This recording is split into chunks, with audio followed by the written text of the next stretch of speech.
Rwanda's economic policy is changing. While significant progress has been made in recent years, the level of poverty is still high, and by international comparisons, the economy remains sluggish. Recognizing these problems, the government has undertaken substantial reforms. One is the restructuring of the private sector. Coffee, for example. This is a key driver of the national economy that involves nearly 1 Rwandan in 5, and 90% of produce is exported. However, coffee remained largely unorganized, with those involved in the industry working individually. You would find a coffee exporter not knowing the coffee producers, not knowing the suppliers of inputs, pesticides, seeds, and all the others, and even the government agencies that are in charge of that sector, development of the coffee sector in Rwanda, not knowing who the players are. So from a planning point of view, we started with a very basic, what we call cluster mapping. Cluster mapping is a way to bring together the players in a given sector. The Coffee Exporters and Processors Association was created in 2010. It became an important advocate and a privileged interlocutor of the government. Its members agreed to establish standards for the quality of export products and production methods.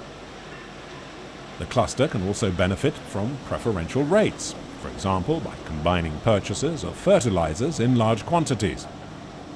Ultimately, the common objective of its members is to improve the production and profitability of their operation.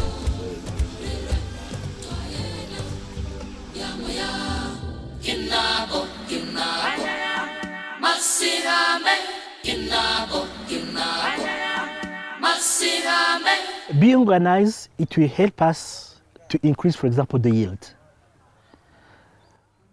Up to now, each tree is producing 0.7 kilo of green coffee. But we know that in other countries, they can go up to 2 kilo per tree. So if we can work with the farmers and be able to increase the yield, that means we're going to be doubling their production and their resources. So it's very important for the economy. This restructuring is only one component of the Rwandan government's comprehensive reform plans that affect not just the economy, but education, agriculture and governance. The public can monitor progress on a purpose-built website, Rwandapedia.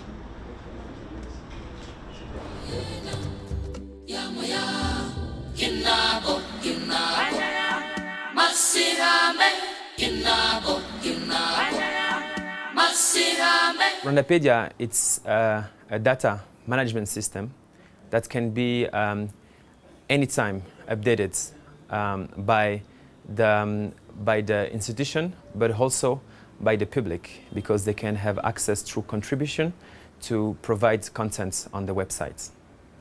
Financial-wise, we've been benefiting from money from the AFDB that's really actually helped for the kickoff of this project. International donors are supporting all these efforts. The African Development Bank provides help in the area of infrastructure, the private sector, and also for capacity building.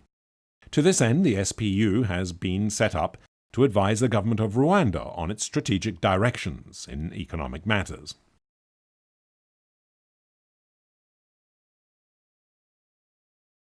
What is important about what units like SPU or the units under the Prime Minister's office do is like we want to make sure that the overall vision of this country is translated into short-term, medium-term and long-term strategies.